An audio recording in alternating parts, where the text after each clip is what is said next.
کہ حکیم لقمان علیہ الرحمہ نے اپنے بیٹے کو نصیحت کی کہ جب بھی کوئی مصیبت پہنچے تو اسے اپنے لیے بہتر جان کہ میرے لیے اس میں بھلائی ہے، اسی میں بہتری ہے۔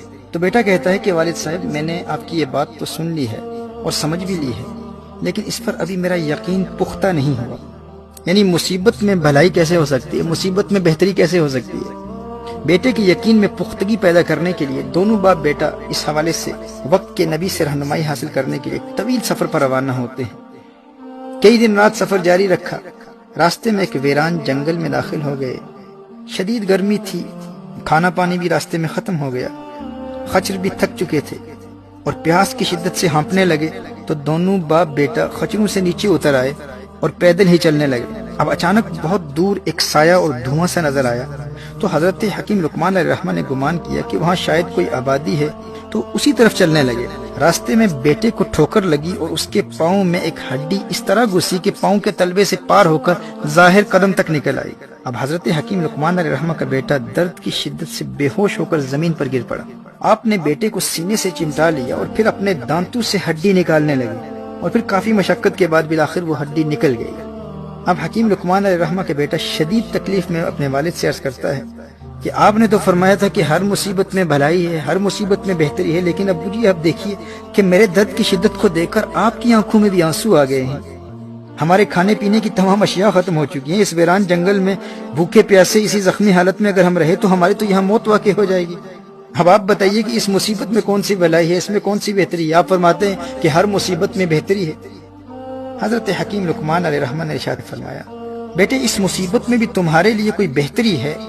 ہو سکتا ہے کہ اس چھوٹی مصیبت میں تجھے مبتلا کر کے تجھ سے کوئی بڑی مصیبت دور کر دی گئی ہو۔ محترم احبہ، ابھی آپس میں باتیں ہی کر رہے تھے کہ حضرت حکیم لقمان علیہ الرحمہ نے نظر اٹھائی اور وہاں دور جو دھواں نظر آ رہا تھا وہ غائب ہو چکا تھا، اور دور گھوڑے پر سوار سفید لباس زیب تن کیے ایک شخص نظر آیا جو بڑی تیزی سے ان کی طرف آ رہا تھا، اور جب وہ بالکل قریب آیا تو نظروں سے اوجھل ہو گیا، اچانک غائب ہو گیا۔ اور پھر ایک آواز آئی کہ میں جبرائیل ہوں اور مجھے صرف انبیاء علیہم السلام اور مقرب فرشتے ہی دیکھ سکتے ہیں۔ مجھے اللہ جل وعلا نے حکم فرمایا تھا کہ میں فلاں شہر اور اس کے آس پاس کے لوگوں کو زمین میں دھنسا دوں۔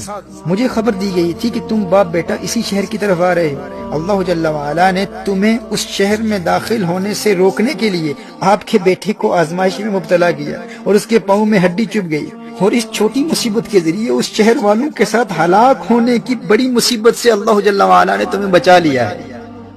اللہ اکبر۔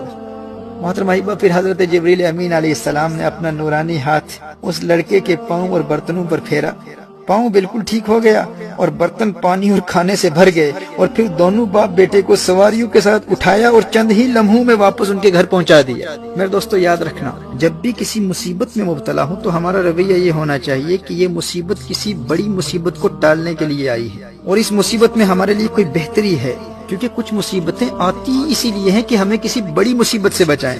وہ مصیبت دراصل چھوٹی مصیبت ہوتی ہے، لیکن جس بڑی مصیبت کو دور کرنے کے لیے آتی ہے، اب چونکہ وہ بڑی مصیبت ہمیں نظر نہیں آتی، اس لیے ہم اس چھوٹی مصیبت کو بڑی مصیبت سمجھتے ہیں، اور پھر ہم گلے شکوے کرنا شروع کر دیتے ہیں کہ بھائی یہ تکلیف کیوں آئی، یہ پریشانی کیوں آئی، یہ مصیبتیں میرے لیے کیوں ہیں، یہ تکلیفیں میرے لیے کیوں ہیں، آخر میں نے کون سا گناہ کیا ہے؟ محترم احبہ، اگر ہم صبر کرتے تو اس کے دو فوائد حاصل ہوتے۔